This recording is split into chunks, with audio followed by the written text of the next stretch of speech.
Okay, I'm going to go ahead and get us started. Welcome to everyone who's here, and I'm sure we'll have a few more people join us as we go along. Um, and especially welcome to Lisa, who joined PSWC specifically so that she could hear Glen today, which is great. Awesome. Uh, I'm Pam Comfort. I'm the president of the Pastel Society of the West Coast. Welcome to our general membership meeting. These meetings generally are just a couple of announcements and then straight into a demonstration. That's the way we like to do it. It's about the demonstration and our guest artist. I have just a couple of very brief announcements. Towards the end of the year, we don't have a whole bunch going on right now, but one very special thing that we have happening that's new and hasn't been on our calendar is that in November, we had originally scheduled a We Talk Art in November with Sandra Burchell, but she had to cancel due to a conflict on her schedule that came up. But we have somebody else coming on November 23rd. Mark your calendars because we've got Harley Brown coming on to do an interview. It's probably going to end up being two dates of interviews. We're not sure yet because we're not going to cut him off. And Harley's got a lot to share because the way Harley puts it, it's sort of like the three Harley Browns. He thinks about his life in terms of part one, part two, and part three. And he's got incredible stories to tell about the adventures he's had in his life that tie into his life as an artist. Um, if you know anything about Harley, the incredible Harley Brown, um, the artist, and the amazing human being, it's going to be something else. So mark your calendar. November 23rd, Sunday at noon, will be part one of the We Talk Art interview with Harley. And we're really looking forward to that. I'll be posting the link to that and we'll be putting out more announcements. And then in December is our final general membership meeting, and we'll have a demo by Carol Hall, who's based in Florida, wonderful artist. And then we'll also have the presentation where we'll be honoring all of our members that have moved up from general membership to signature membership based on the shows that we've had this year. Um, and also, we have a couple of members that have moved from signature members to distinguished membership. So we'll be honoring those members and their increase in status. So that'll be really nice. And that's on December 14th. So watch for that. And those are the two main things that'll be happening this, towards the end of this year. And then our December magazine is coming out towards the beginning of December. It's going to be a great issue.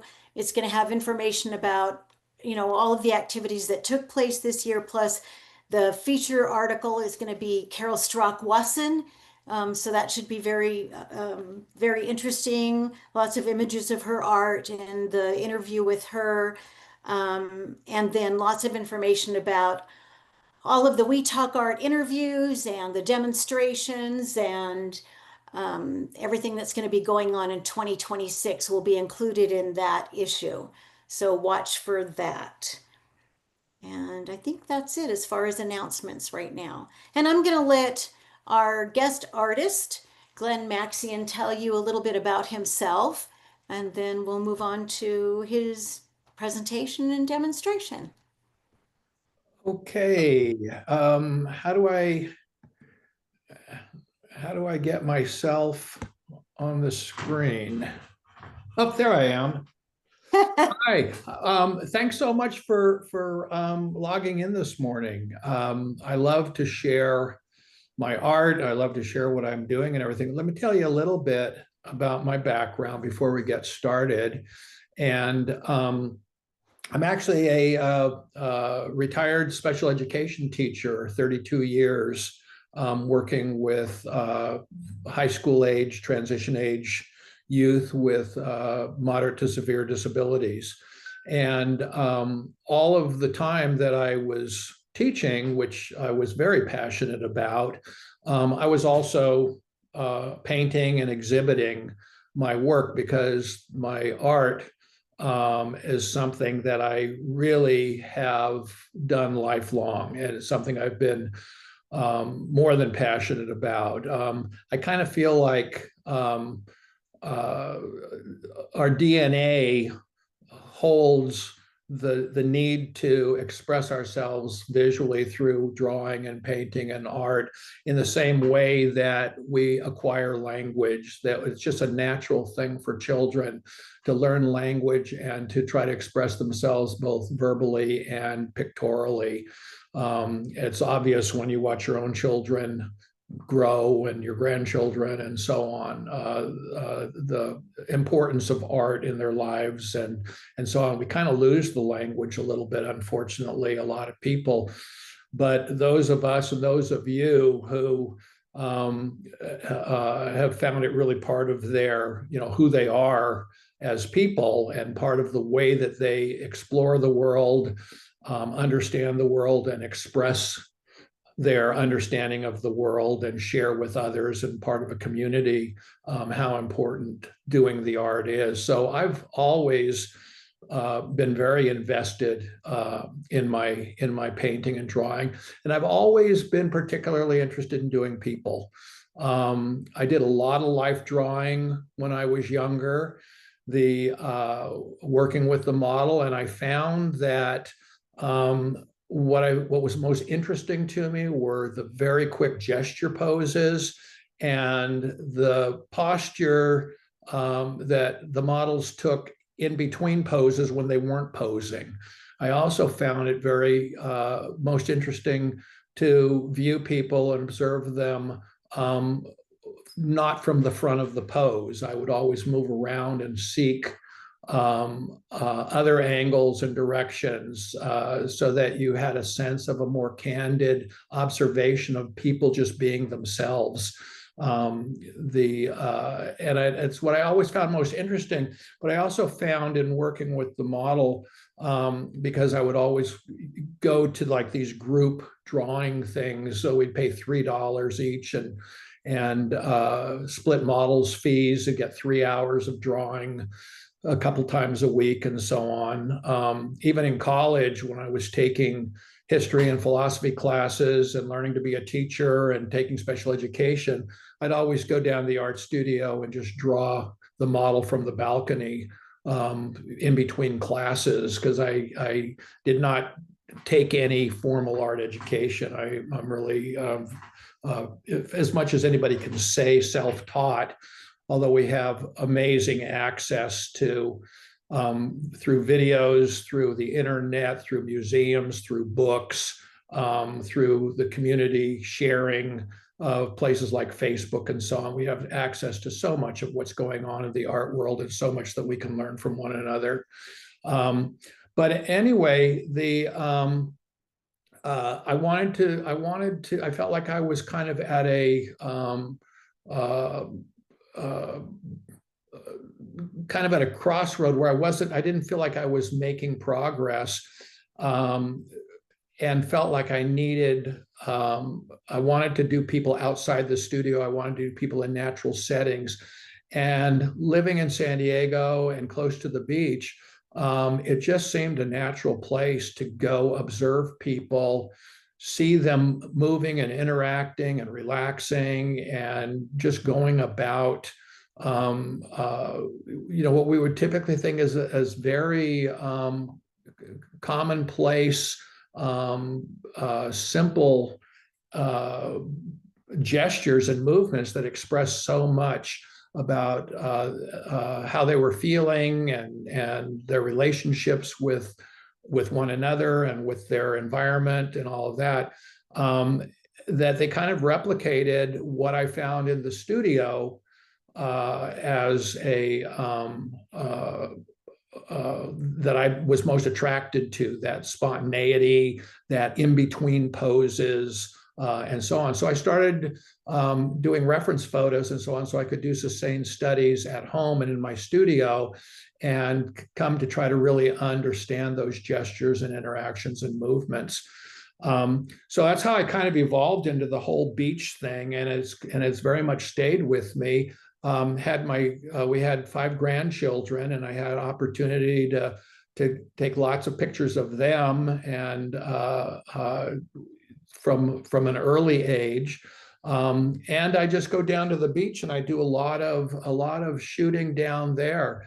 After I retired, I was looking forward to retirement from education, because I wanted to see what I could achieve personally, if I was able to dedicate myself more full time to my art.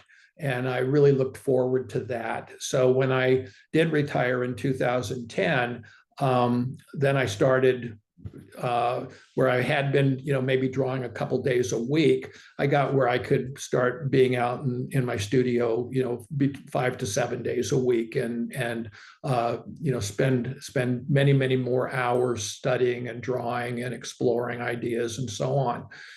So I've had some success in terms of the pastel communities with my art, in terms of getting that recognition or that feedback that says that people are enjoying what I'm doing. It's important to me to be able to share what I'm doing. It's important. It's a part of communication. It's important that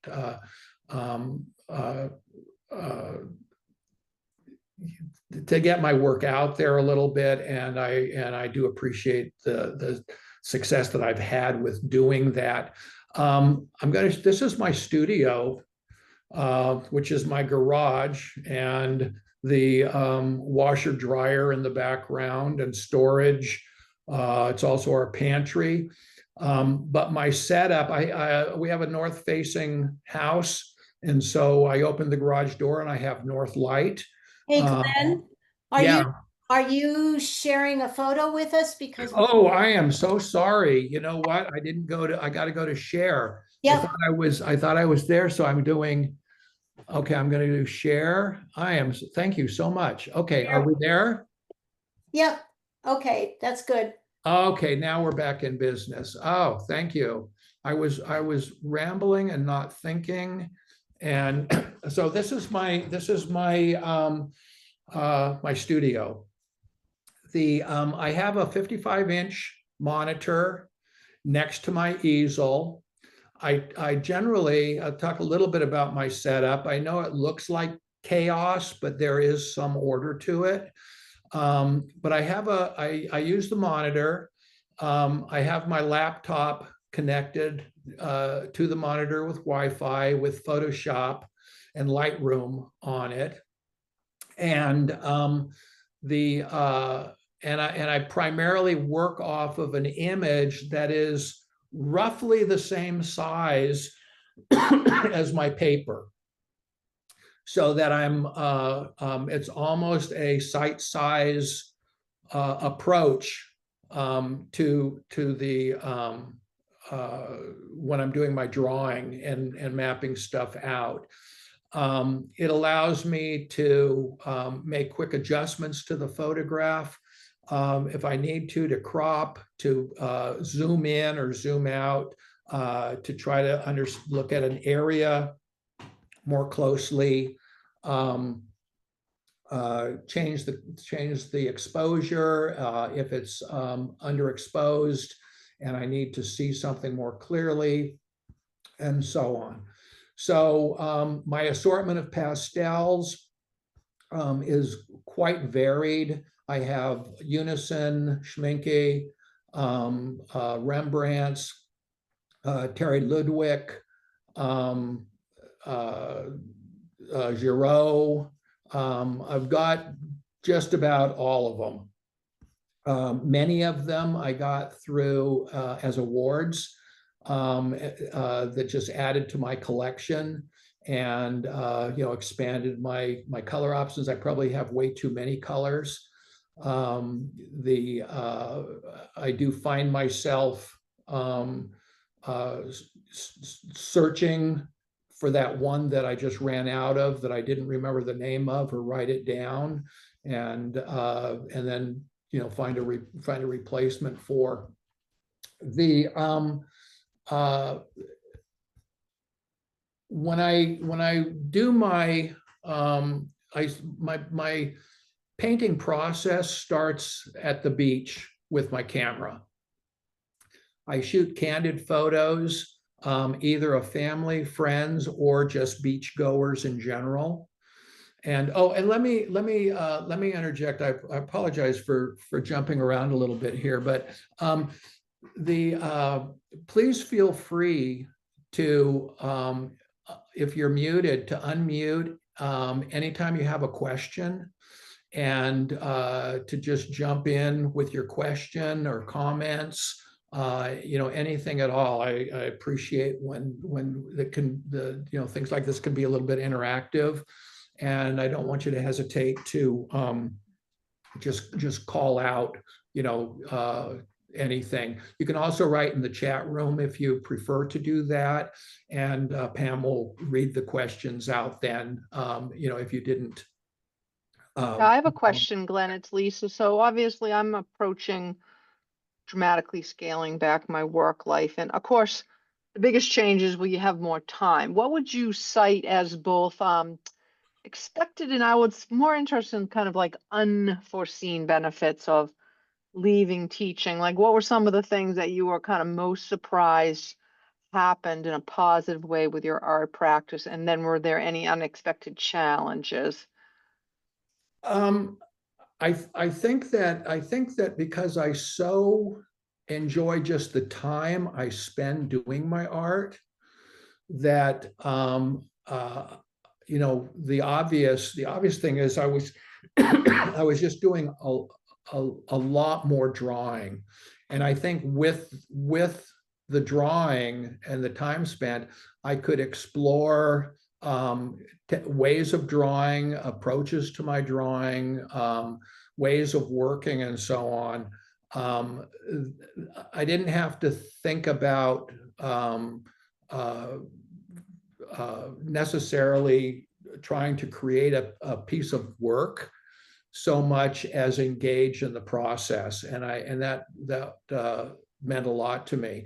I also set some goals for myself, in terms of achieving signature status in some organizations, and then from there getting master pastelist with Pastel Society of America, and then with the IAPS, master pastelist, and then eminent pastelist designations, and achieved those things.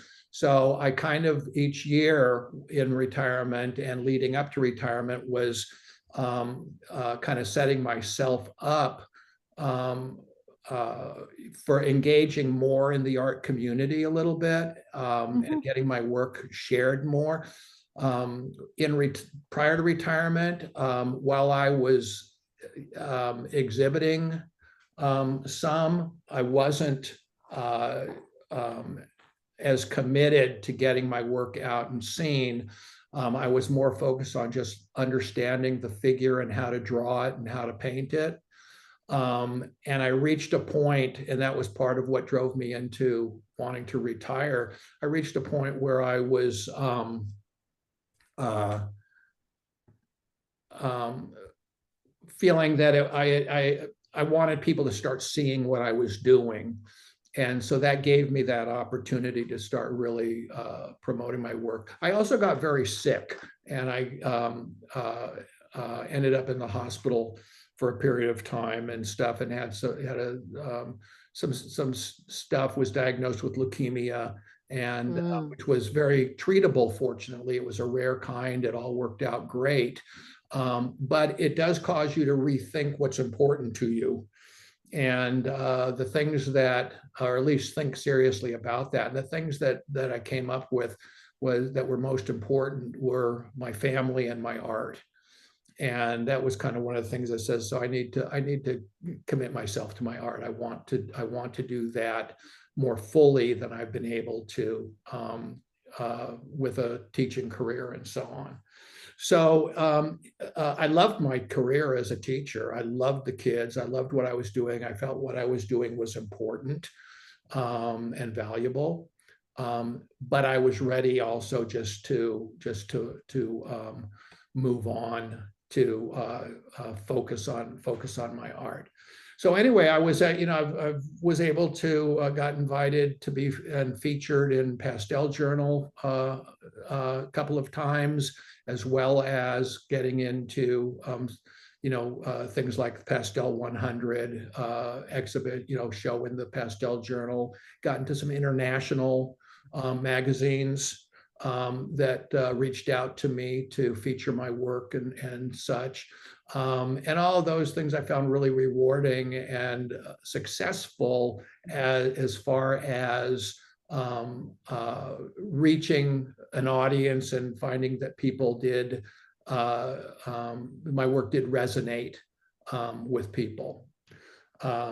So that was, it's really the ability to put a lot more focus and energy.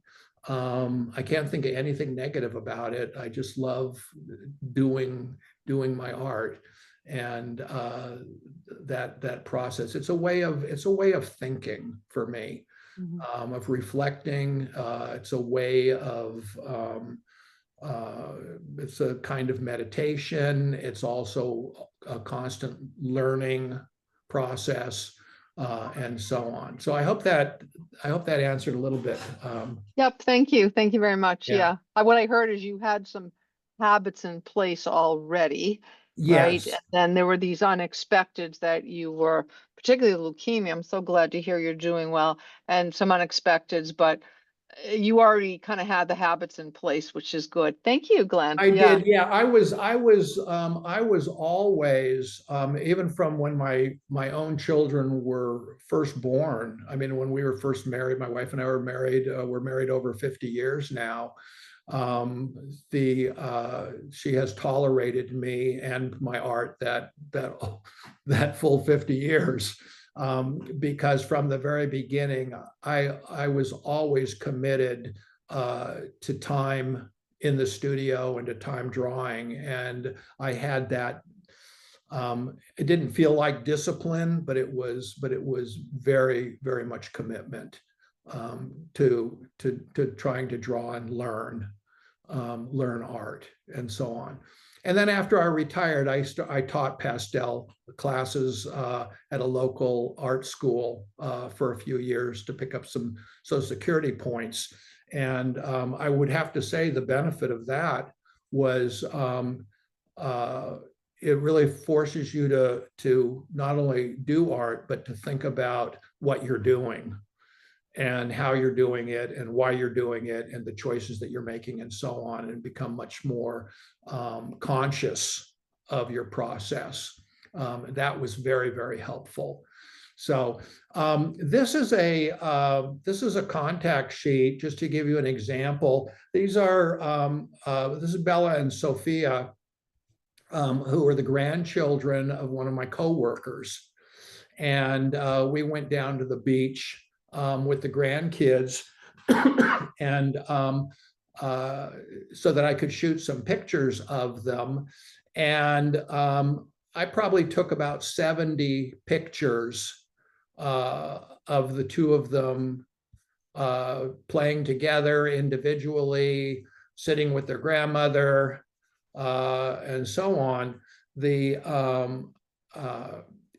And I took them in a fashion that they kind of came to just ignore me, so that I was just wandering around, clicking, sitting in the chair, following them with my camera, watching for any movements, any gestures, any turn of the head or stretch of the arm or twist of the torso, or look in a, anything at all that to me was expressive, that spoke to the enjoyment they were having at the beach, with each other, the feeling of the light, and so on.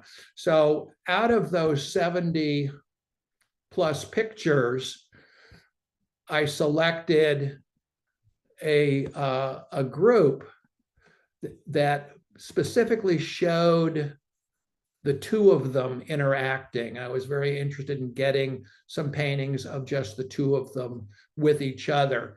And looking at those, that selection, I went through and I just discarded ones that didn't work, didn't do anything for me. I clicked the shutter, but that was, there was nothing great about the composition. Things weren't really working. The painting, the photograph down here, it looks like there's a body with two heads that's growing out of the back. Over here, this was very confusing. You couldn't really see the other sister. There's extra hands coming out. These things just didn't work. Now, they weren't usable as images for other pictures, but I would have to leave out one of the sisters. I'd have to bring in other elements and so on to develop a narrative. But some of them kind of resonated with me, and I really liked what was going on. And I ended up doing several paintings from among these, some of them where I just cut out one of the sisters and then put a dog in, but others where I really relied, I really liked the photograph. I liked what I had, I liked the composition. And so that's what I'm going to be showing you today. This is the picture that I selected to work from today. I love the profile of Bella over here. I love the way that they were both engaged and looking and sharing in this moment of discovery. I like the composition. This line here, let me blow this up a little Glenn, bit. Yeah. you have a question about what kind of camera you use, and Yeah, I have a Nikon D600, which is a high resolution full frame digital camera. And I have two lenses. I have the one I use the most is a 70 to 300 zoom. I also have a wide angle zoom that goes up to 70. So it's like, I don't know, like 25 to 70 or something like that. And so most of my shooting when I'm going down to the beach, because I'm shooting people out in the water, I'm shooting crowd scenes, or I'm zooming in, as I was here working with Bella and Sophia, that to be able to do some of the cropping on the fly, with the zoom and so on. So I'm working with a full frame digital camera.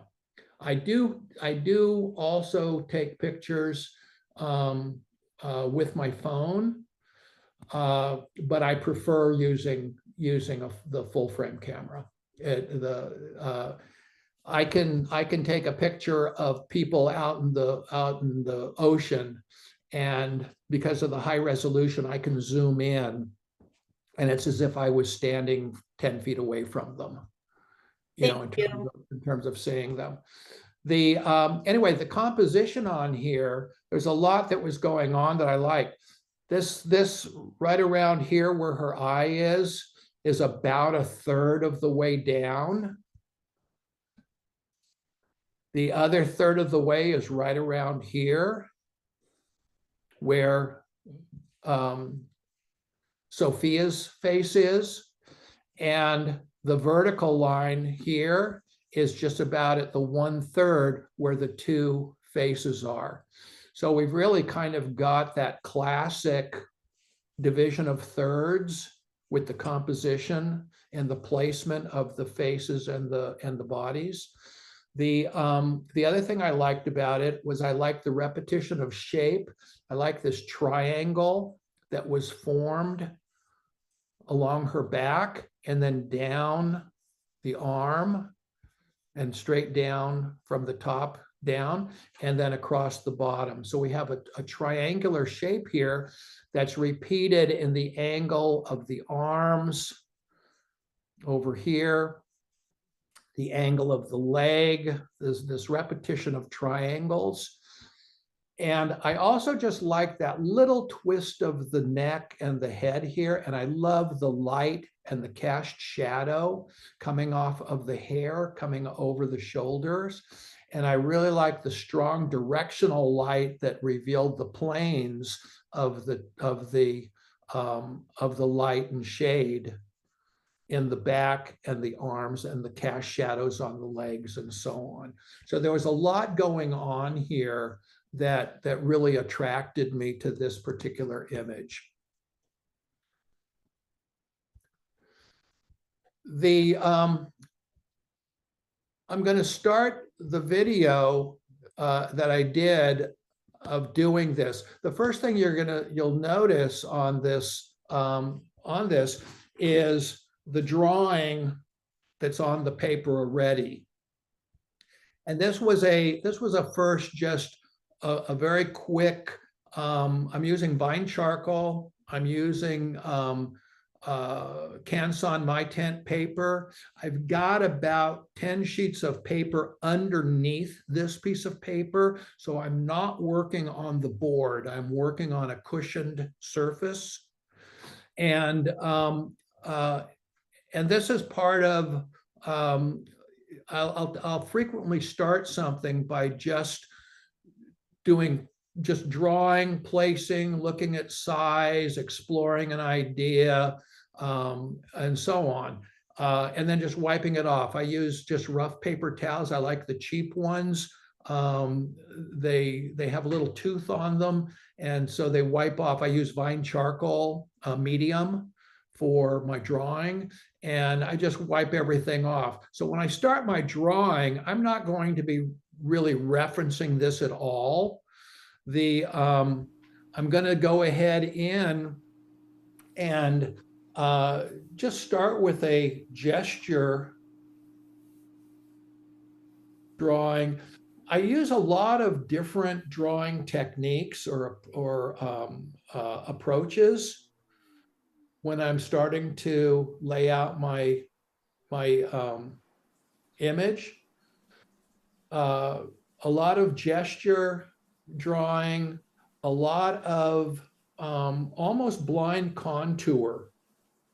Where I'm looking for those outside edges, changes of direction, and a lot of looking for relationships and location of points on the body, one to another.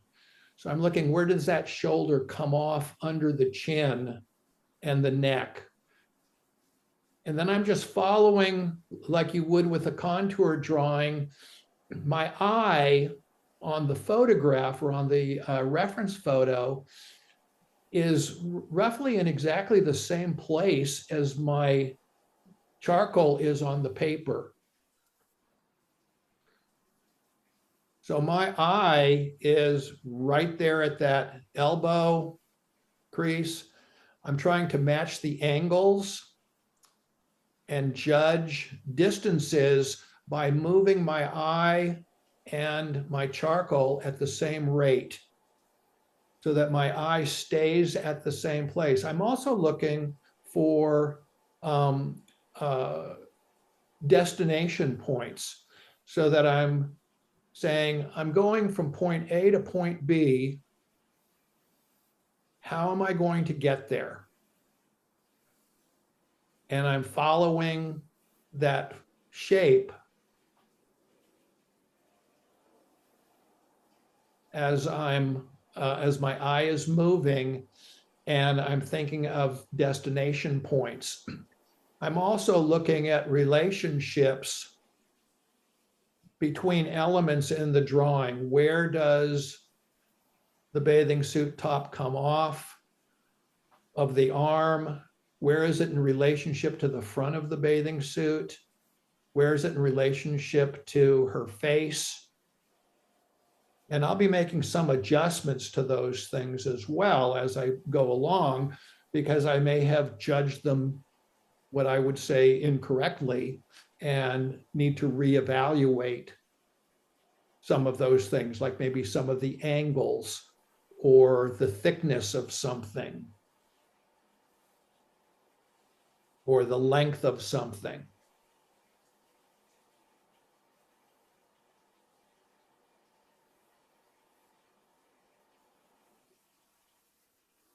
I love line.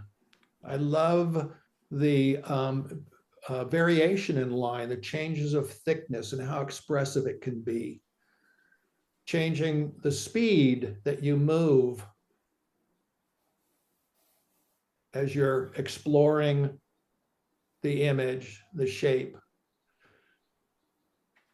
where you're pausing to study something, where you're reflecting on what's going on. Glenn, can I ask, why are you working on, you said, a cushion of about 10 sheets? I don't like the feel. I find that it changes the mark making. That if you put a piece of paper, on a hard surface and you write on it or draw on it, you'll feel it doesn't push back in the same way that a cushioned surface does, where there's some give and take, and you press into it and get a sensitivity of line from kind of a breathing surface. It would be in some ways similar to working on stretched canvas compared to working on a board if you were an oil painter or an acrylic painter, where the spring of the brush, the spring of the canvas pressing back against the brush, there's an interaction that goes on that changes the mark making and the line. So I always cushion my paper. Now obviously if I'm using something like pastel board, like a pastel mat or something, then it's not going to have the same effect, or if it's a sanded board, then it doesn't make any difference. But when I'm using paper, I always cushion it, and I cushion it considerably, because even as I get down towards the board itself, closer to my mounting board, I begin to feel the difference if I don't have, several sheets of paper under it. What I'll have under this, I have two kinds of paper, not for any particular reason, but Canson, my tent paper, comes in stacks of 10. In this is the 19 by 27, or 19 by 25.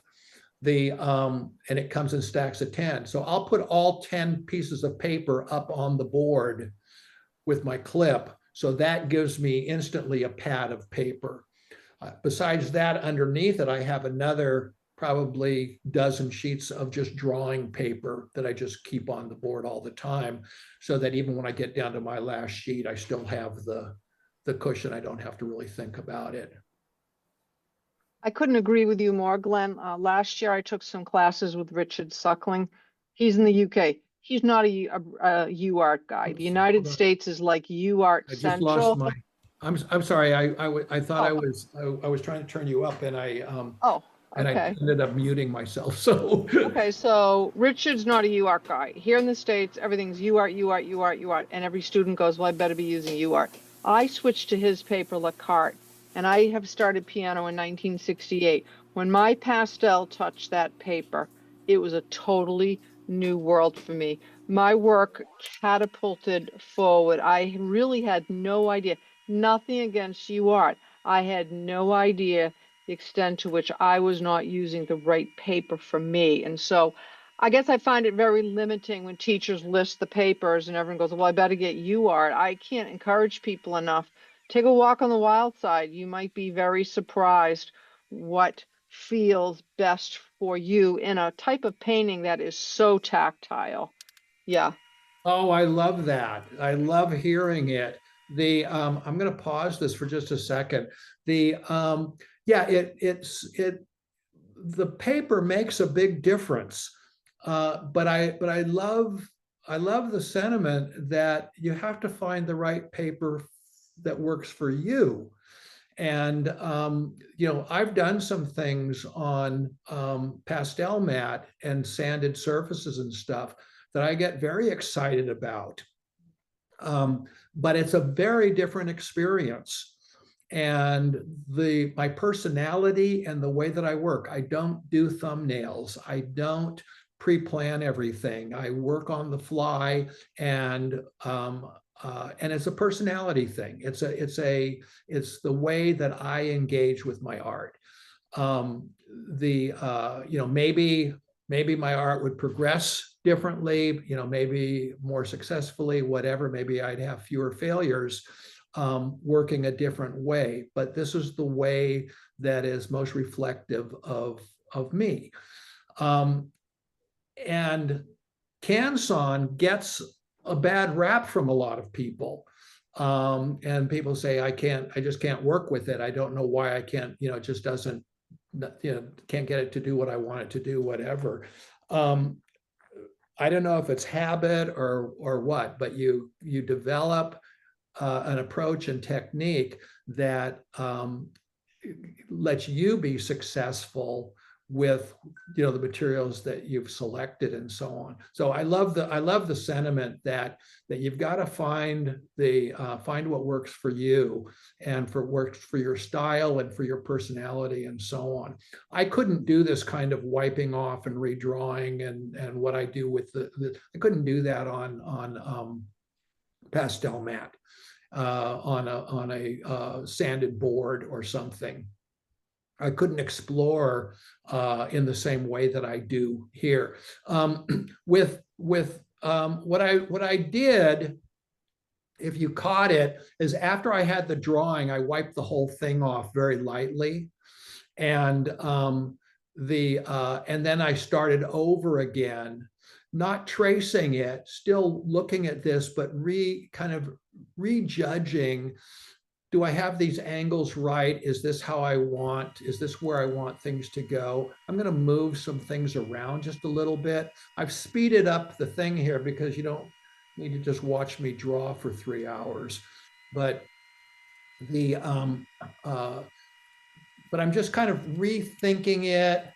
I've wanted to move a few things around. You see that I've moved the bathing suit a little bit. I moved the bathing suit skirt down. I've changed the back some, like that.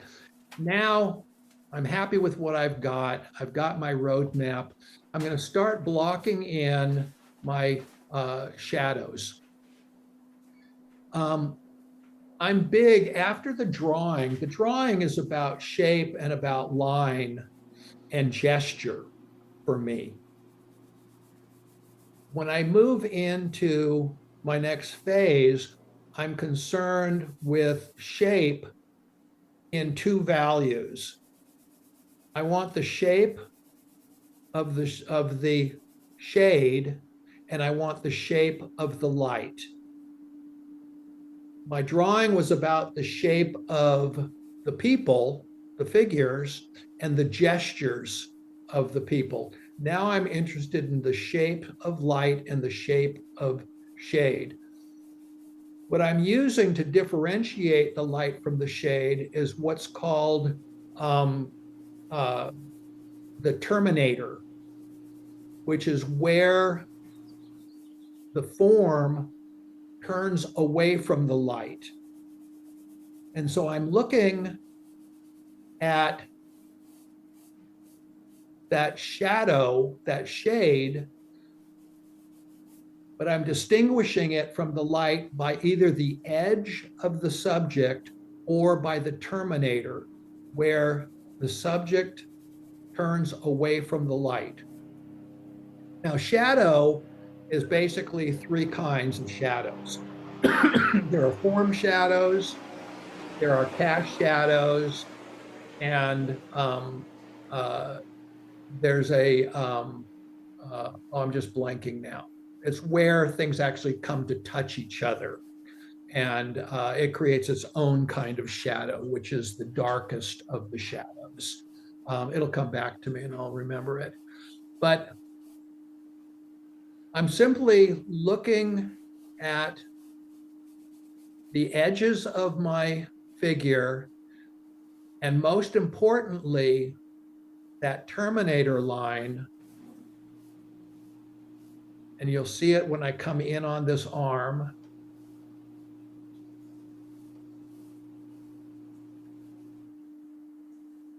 And on the underside of the arm. Now I'm choosing kind of a middle dark, cool. I particularly like the blue violets and red violets for getting that area of shade. You'll notice also that in blocking this out, I'm not really distinguishing between the skin, the hair, the bathing suit. I'm just looking at the shape of shade, the shape of shadows. Sometimes I'll use a single color and just do the whole thing in one color. So it becomes like a two color, two value notan drawing. In this case, I decided to distinguish the two sisters because this serves as kind of an underpainting to the skin tones. And I wanted to separate them at this stage, even though the value of the colors is very, very close. Now I'm blocking in the light. And I'm just coming in with a warm light color, ochre or yellowish. And I'm just looking at shape. Shape is a two-dimensional thing. Shape is two-dimensional, and it's what really creates design. Form is three-dimensional, the illusion of three dimensions. And it requires a third color or a third value to create form. Shape is created by two values.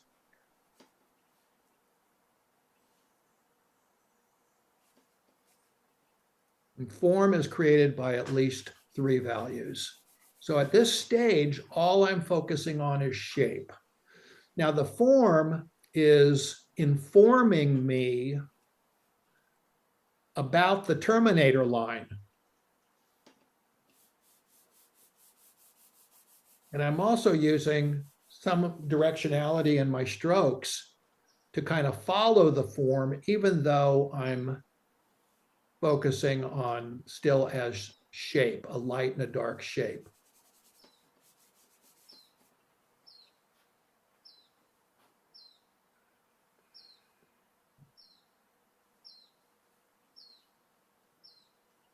I'm looking for the edges now of, we're still in the light. I could have just done the whole thing in one color, but I decided again to distinguish some of the shapes within the shape. So in other words, I'm now distinguishing within the light the shape of the bathing suit and the shape of the torso in light.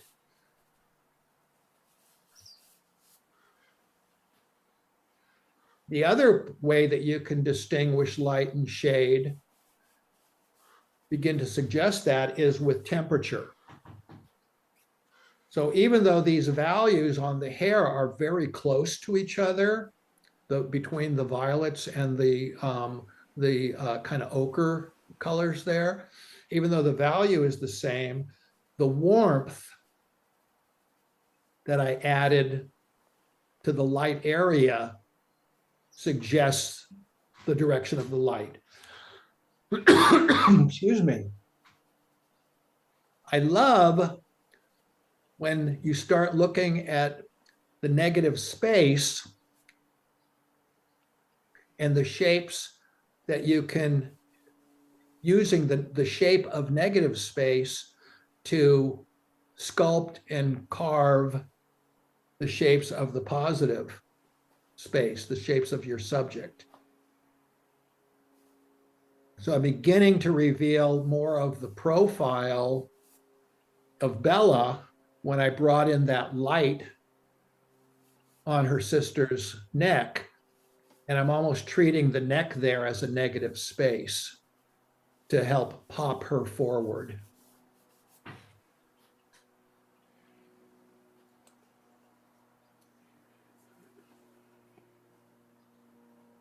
Going to go ahead and look at that negative space. And I'm just using, again, almost that silhouette of the girls and drawing that silhouette contour line, finding the edges and using it to sculpt and carve out the figures. Reshape them a little bit. Glen, are you purposely using a particular harder pastel at this stage rather than soft? I'm using a harder pastel, predominantly new pastel, to do that initial block in. If I go too soft, getting into unisons or Great American or something like that, if I go too soft, then I find that as I'm doing subsequent layers, they start mixing too quickly where I want them to interact more and not mix together. I want them to sparkle against each other. So I'm working, here I'm using, now I'm going to a little bit softer pastel coming over the top, but that harder pastel isn't really affecting the color, in terms of it's not dulling it.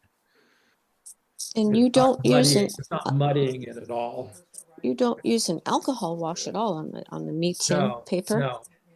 No, and you can't on the Canson. It won't accept it.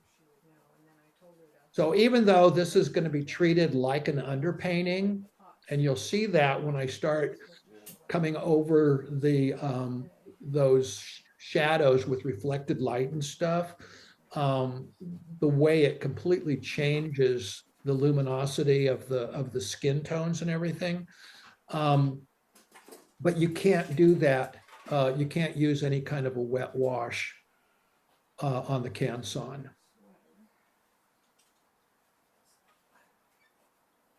I will say back to the paper thing. So when I tried this the card, I also was just about to type the card now has a multimedia paper that just came out. It's under the name Senelia. So Richard Suckling is using that. So I wanted to say, Glenn, like a chef will have a particular knife they like, right? Yeah. And same with the pianist, like you play separate different pianos. When I use the cart and now the Senelia multimedia, it was the first time ever that I just didn't feel like, well, Blue Earth is soft. I actually, the first time ever when the pastel touched the paper, I totally understood how it felt on the paper, and I never had before. And I'm not here to plug Le Carte. For other people, it's a different experience. But as a pianist, I have these very sensitive hands. And again, I touched the Blue Earth to the paper. I was like, wow, this is how it feels to have a Blue Earth touch the paper versus something else. And I just felt like that degree of sensitivity has changed things, and versus with the other papers, I just kind of never felt it, you know? Yeah, yeah. I think that's another, just excellent point because the pressure you apply, the different pastels, their different characteristics, as well as the differences in the characteristics of the surfaces that you work on, the way they go on with the application of different amounts of pressure, the way they layer, understanding the characteristics of your medium, um, uh, is so valuable in developing your work. Um, Exactly. And I think a lot of times, we can be anxious when we paint, right? And that yeah. anxiety in a lot of ways shuts off that information, right? Because we might grip the pastel stick more tightly, right? I used to do that, and the teacher's like, release, release. And, it's those little subtleties that, sometimes don't happen, or you're judging your work. Is it any good? Is it not any good? Or the teachers, I call them the pastel police, are sitting on your shoulders, right? And you're waiting. Oh, so and so never said, don't ever put anything in the middle. And then you're like, well, wait a minute, I'm going to put something in the middle because I think it looks really good. Yeah. Yeah. Oh, yeah. Yeah. It took me a long time to kind of get over the whole pastel police thing. And not that the teachers were mean, but I am a conscientious person, right? And it took me a long time to go, no, I'm going to do things differently. Yeah. Well, I kind of remind myself, it's only paper. You can't make a mistake. You don't need to be, um, I would rather, I'm more of a what if painter than a how-to painter. I'm more interested in, well, if I apply it this way, what happens? If I try that value or that color, if I lay these colors over each other, how does that change it? What feels good? What looks good to me?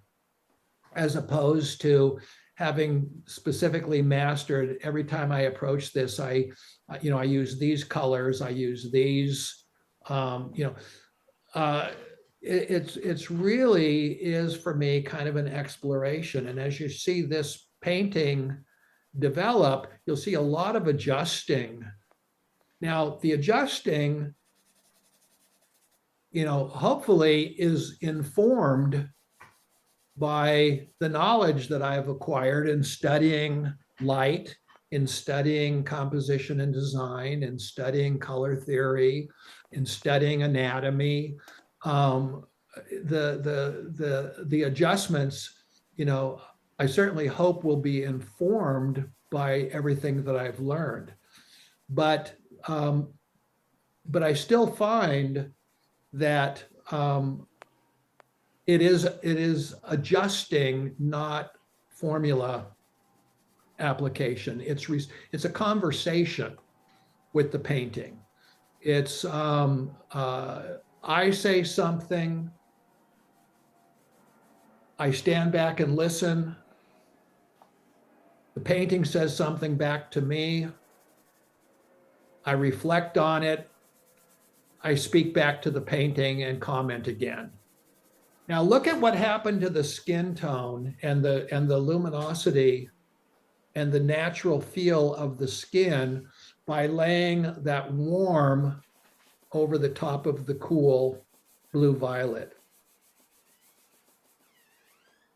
The blue violet comes through. It's still in the shadow,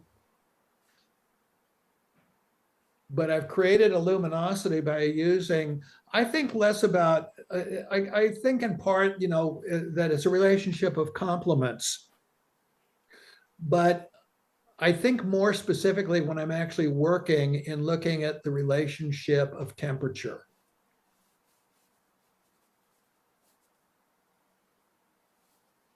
So we can see how those skin, how the color, as it were, in the shade of the skin tones is beginning to look much more natural, whereas it started off with red violet and blue violet, by simply doing a very light touched layer of warmth over the top of it.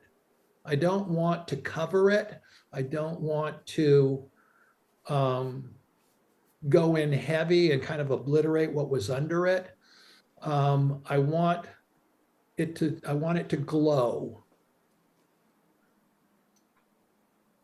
You can also notice that I've began to introduce some additional values here, so that rather than simply being a two-value relationship of shape, I'm beginning to suggest form by introducing transitions between shade and light. So I've introduced a little bit of warm, lighter, something between the light and the shadow, a transition value that's just being suggested here, implied, to begin to suggest form and rounding. But I'm also keeping very much, I care about the gestural nature of the shapes, just the beautiful, I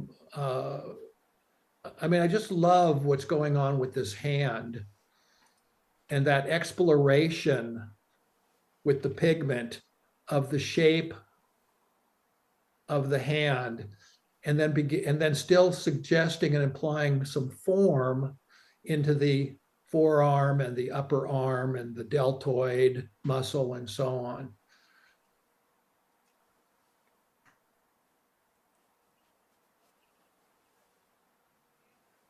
I'm kind of working all over the page now in terms of, I'm just looking at little things about the light.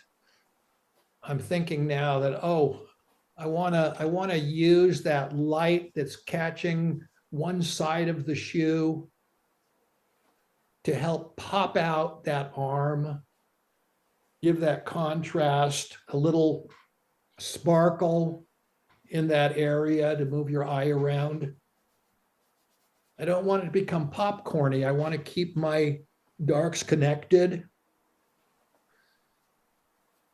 but I also want to bring some jewels of light in to suggest how strong the sunlight is. That's also where I'm going to be looking in those transitions between light and shade. A lot of times for my most chromatic pigments, where the color is strongest. But I want to keep in those shadows a little bit grayed down. I'm distinguishing now a little bit of shape within shape. The values are the same, very close together. But I have a change in color because this is actually her shoe over here. I forgot to show you the overexposed photograph. I'll do that when we finish here, but you can't see in the original photograph, you can't really see the face. You can't really see what's going on in this area of dark over here. And you can't really see what's going on in this area of dark over here. So I overexposed the photograph so I could look into those shadows and know what I was looking at. If you know something exists, you can determine its shape, its direction, its value, and then you can draw it. Okay. Your drawing is outstanding. So I'm doing, now I'm playing, exploring some adjustments in temperature within the value. It suggests reflected light. It suggests form. It adds luminosity. going with a softer pastel, and I'm trying to adjust that angle, the strength of the back and the way that the rib cage sits there.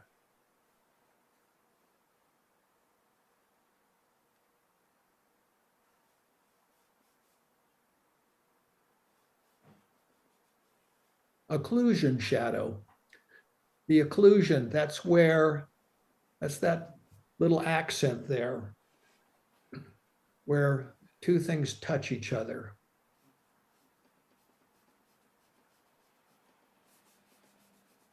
Understanding cast shadow versus form shadow can also help inform your edge control.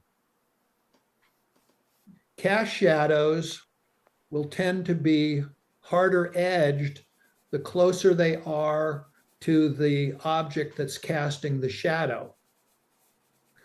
Form shadows are softer as the form becomes more rounded.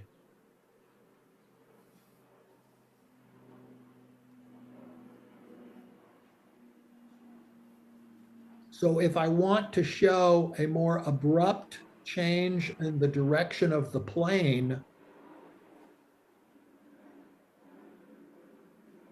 I'm going to have a more abrupt value change. Whereas if I want it to imply a more curved, rounded area or structure or form, then I'm going to soften that edge.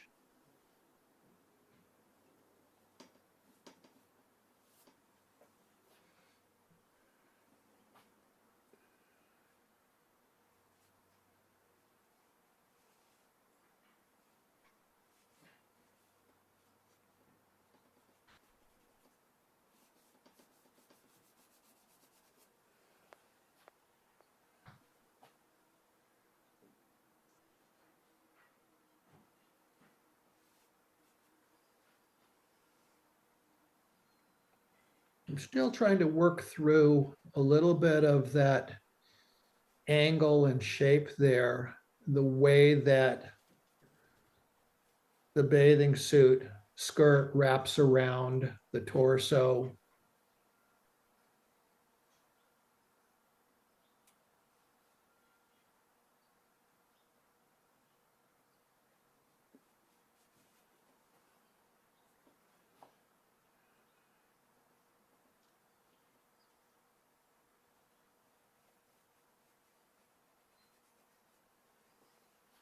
A lot of my mark making, you'll see, I kind of go back and forth between following the form, the roundedness of something, moving with it, the direction of a plane, but then also sometimes just with parallel lines, which tend to flatten an area and emphasize shape over form.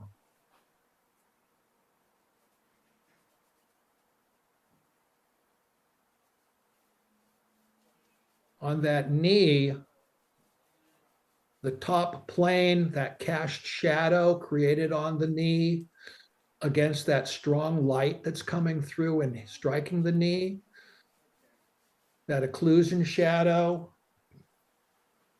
going to be a little bit darker.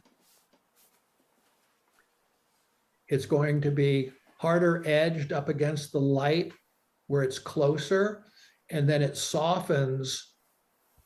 You can see how we get variation in the edges here of the shadow and the light as it moves away and then wraps down and turns down. So there's a little bit more roundness, feeling of the roundness under here.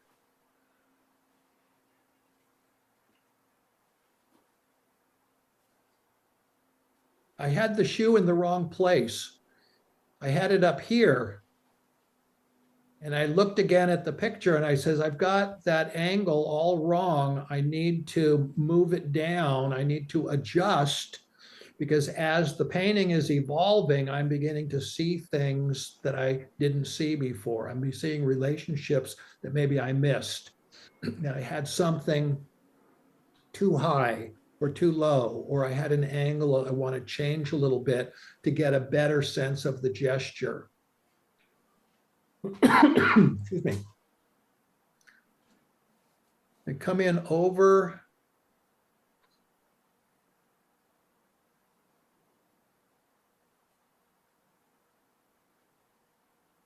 paying a little bit more attention now, that little bit of top light on the more upward facing within the shadow. It's not in full light, but it is lighter because there's a top edge. Any change of plane implies a change of value of the same color. So if you have something of a color, and the direction it faces changes relative to the light, the value of it will change. So because the fabric has an upward facing plane, because it has thickness, and then it rolls down here, it's going to have a slight change of value between even though it's still in shadow, between the up facing plane and the down facing plane.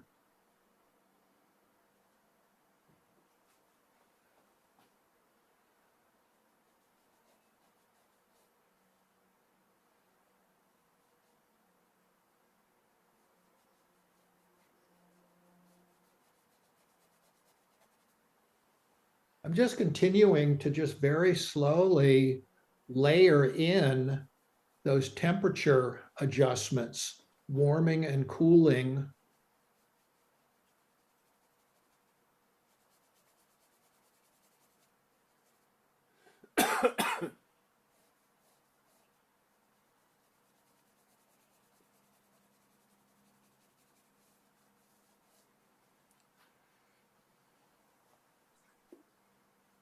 Softening an edge just a tiny bit.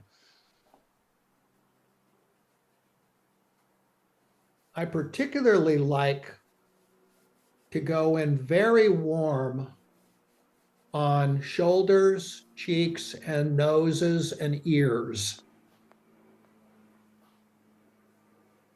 Those are parts of the body that tend to be warmer because of blood vessels being closer to the surface, catching more sun.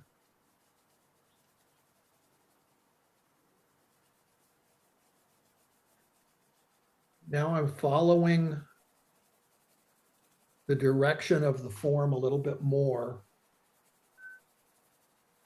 with my mark making.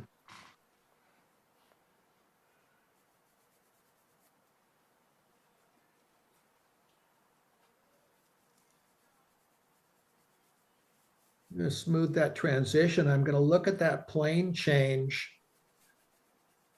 The forearm is really interesting because of the way the bones function when you twist your arm, when you turn it, turn your wrist. And so the area that's rounder or flatter and where the planes are change as you rotate the wrist.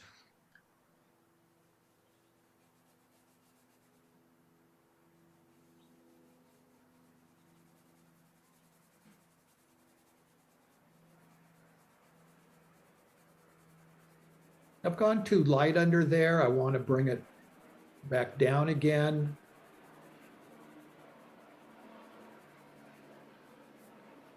I also try to keep in mind, again, informed by my understanding of light and everything, that I always remember, I don't refer to the shadows as darks. I refer to them as shade, as shadow, because in nature, we only see because of light. And everything that we see has a light source. So all shadows are actually, I will say, full of light. You just have to understand the light source and how much light they're getting. But we wouldn't be able to see anything. It would just be a black hole if it weren't for the light that's being reflected or cast into those shadows.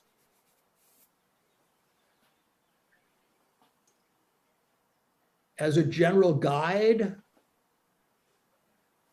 the light that they're reflecting or that's being cast into the shadows from up above, like the sky, tend to be cooler because the sky is generally blue. Whereas the light that's being cast into the shadows on vertical planes tends to be warmer because the light is being bounced off of things in the environment that surround them that tend to be things like, not so much at the beach, but, you know, in nature, they're going to be the trees, the plants, the buildings. Those will be the light sources. Here, some of the light source that's bouncing back up into their face and into their skin is coming off of the sand. So I want the light of the sand to reflect back into the shadows.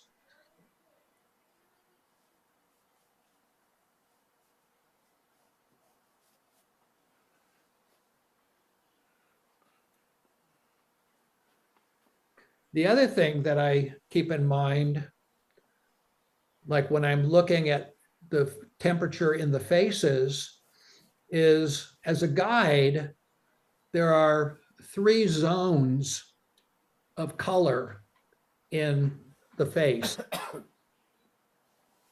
The forehead tends to be more yellowish. The middle of the face, the cheek, under the eye socket back to the ear tends to be warmer, more reddish. And the lower third of the face, the zone of the face, tends to be more bluish. That's particularly evident in men because of the shadow of the beard. But just as a guide to kind of inform those temperature adjustments. So I'm always going to be looking for that greater warmth in the cheek and the center zone of the face. And I'm going to be looking at it going cooler down in the lower zone of the face by the chin. The eye sockets also tend to be cooler, bluer.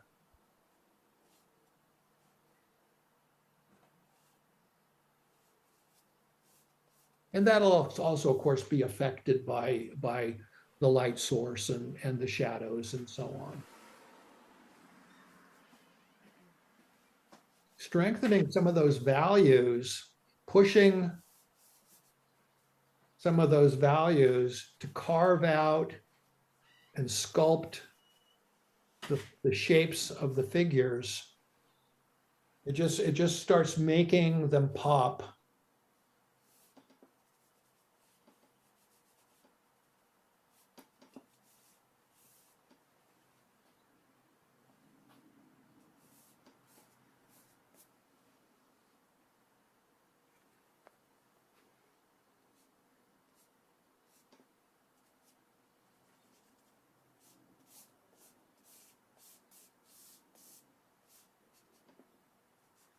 I'm keeping the values pretty close together as I'm starting to put in the sand, but I'm also getting a little bit of variation within that value of temperature. I'm using some more pinkish notes. I'll be using some blues and violets going into them. I'll come in with some darks, some accent marks, suggest texture, and so on. But I try to keep in mind that less is more, and that a lot of these things, they're just there to imply. They're not there to add, to distract. Yeah, he says he's kind of tries not to. You'll hear a little audio in the background. I think that's me. My wife is coming out to get the laundry. I think they're working on it. The guy that he has over there gave me his business card. Gary says he's really, really good. That's in the video. Meticulous and Do they still have your tools, honey? no, he brought it back.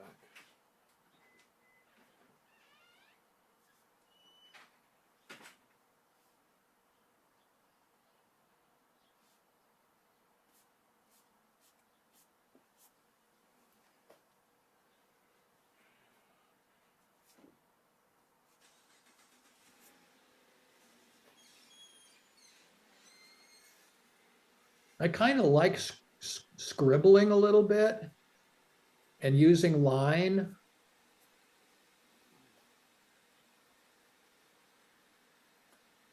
I'm not trying to go for a strictly, realistic photographic kind of a look. I want the mark making to be painterly and expressive. I want variation. Bringing some of that cool light reflecting from the sky back down into the wet sand a little bit.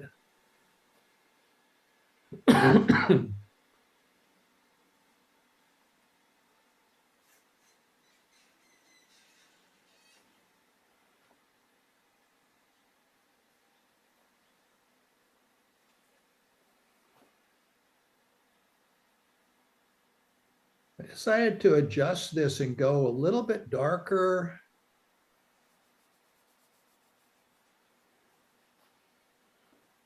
A little bit more variation.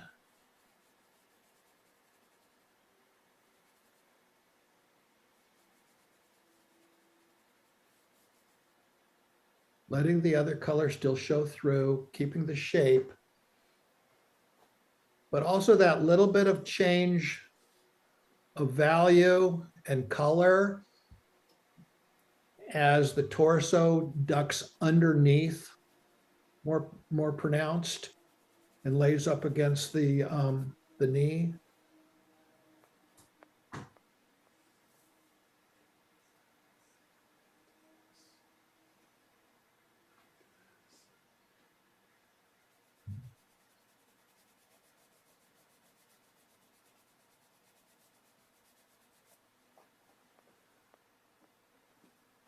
I said I wanted to go warmer in there. I think I went overboard.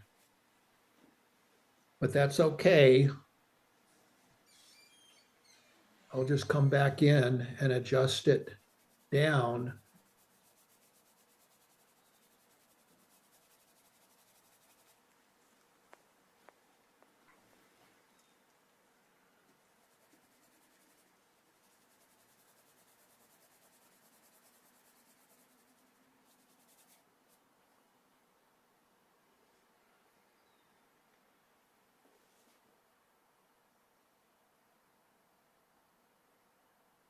Just a little bit of light behind the profile there to pop the features out a little bit. A little bit of glow on the shoulder.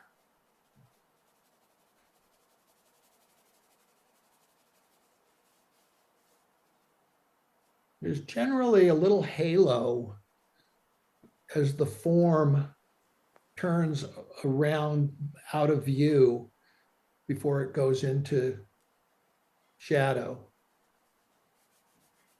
Do I look for that little bit of light on the edge of the shadow that shows that the form is rolling around behind and there's light on the other side?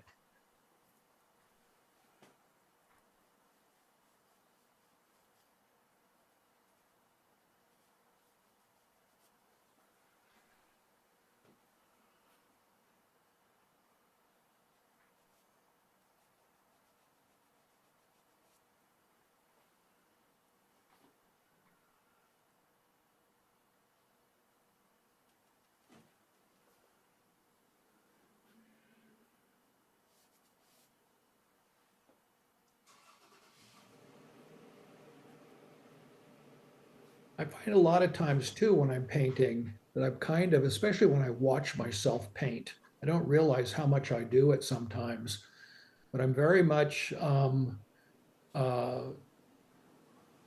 reactive and interactive. That I'm saying, like I said, what if? What does that need? I go, let's really pop that out over there on that edge. Let's harden that edge a little bit. I don't want it to look like an outline. I want it to look like part of the background, that it belongs there, that light. But I want it to also inform and sculpt out the figure. And I'm using that even now. Look at the top edge of that light. I could use it to create little folds in the bathing suit. Little added interest to the shape.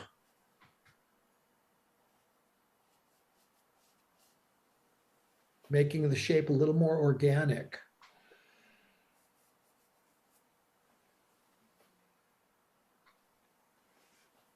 You know, I find things like bringing that light in up against that shadow.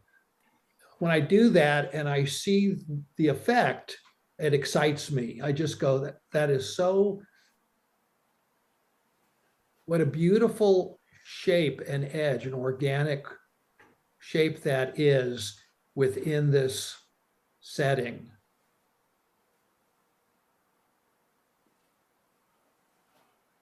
That movement from cool to warm, from dark to light. I'm just adding a little more chroma with a softer pastel.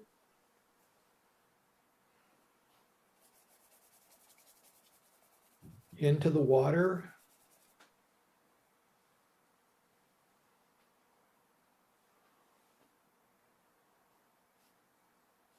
And I feel like I need to adjust the shape of the head there a little bit with the hair coming up. And I want to put a little more shape into the gesture of the hair. What's going on with the way the hair is moving and the way it's tied up and the way it flows.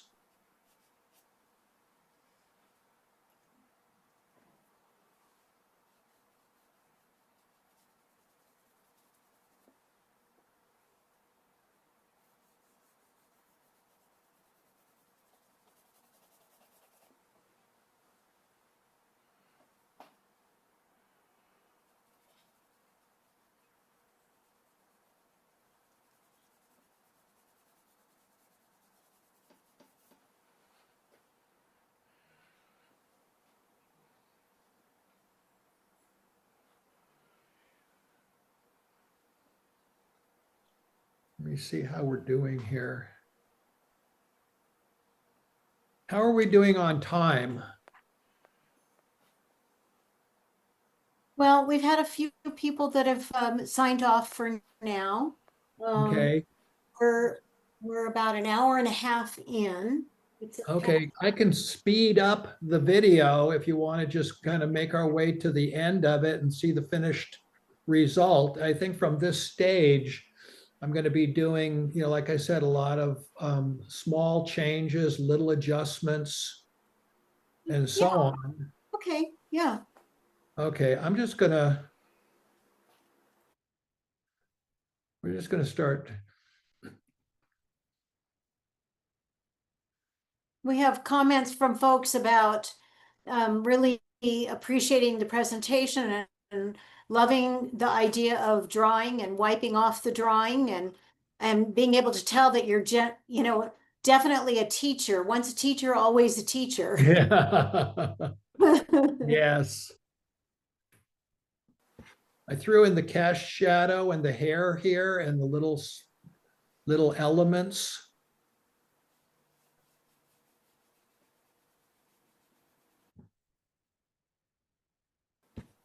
I love the little barrette over here and the little highlights. I'm beginning to go in with my little highlights and accents a little bit more, kind of reestablishing some of the shapes, the light,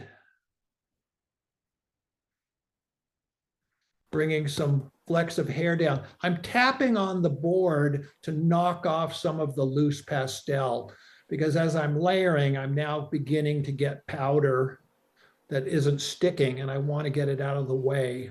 So I'm just knocking the board with my knuckles.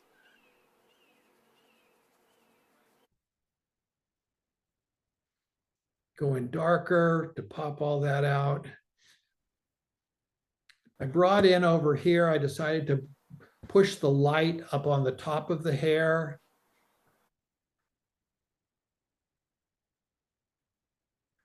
Give more of a sense of sunlight,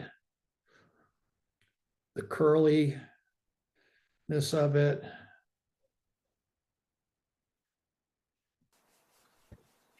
Okay, I'm gonna just catching some highlights and stuff here. Accents, cool over the top there a little bit, going into warm. Reflected light coming in. Okay, I'm gonna stop it there, and I want to just show you the finished piece, because I went back in and after the video was over.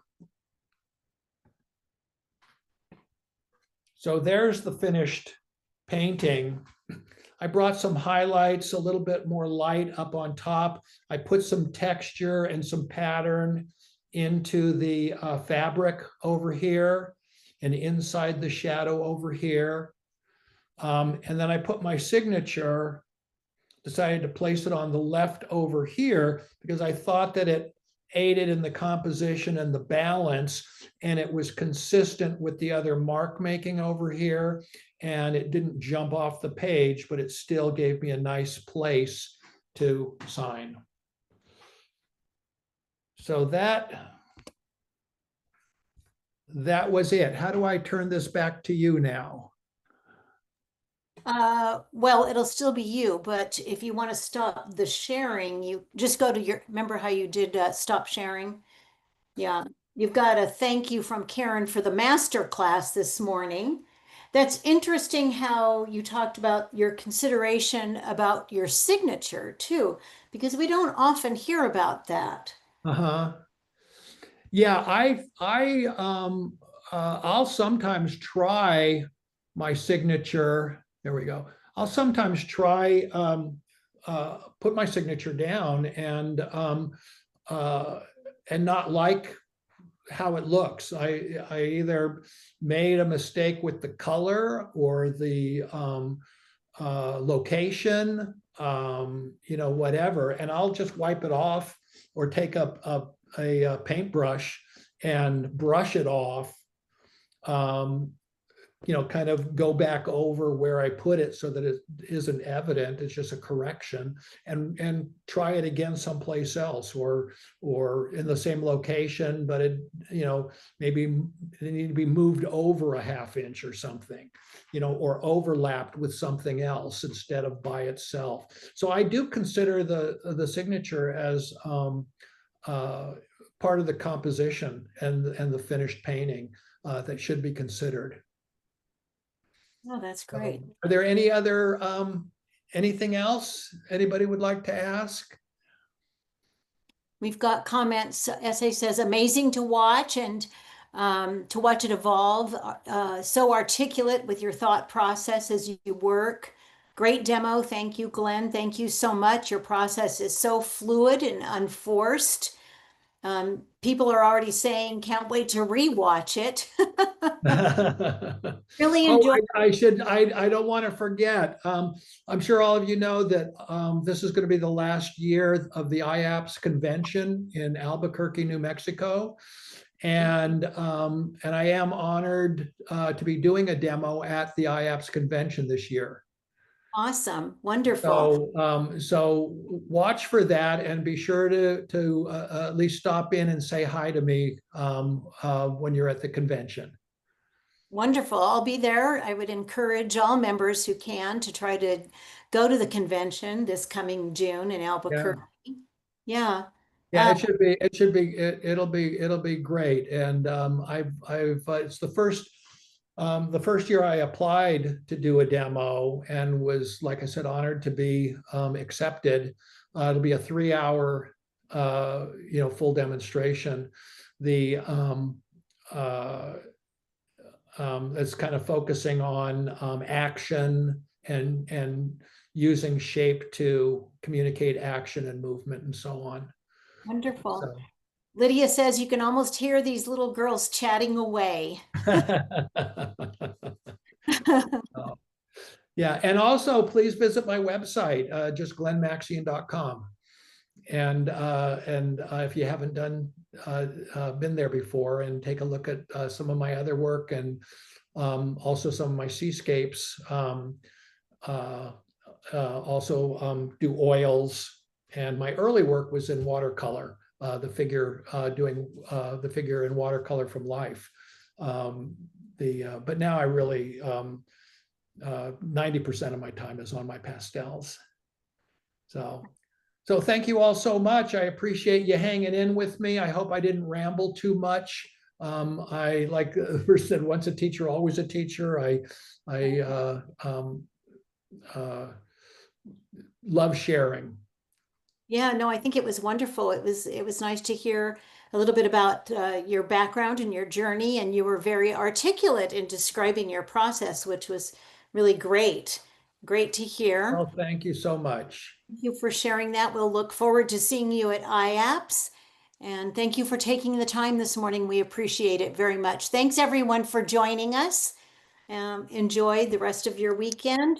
And if you have a chance to stop in at the Hilbert Museum, we're still there until the end of November. And one of Glen's beautiful paintings is there at the show, 99 Voices at the Hilbert. So be sure you stop in if you have a chance.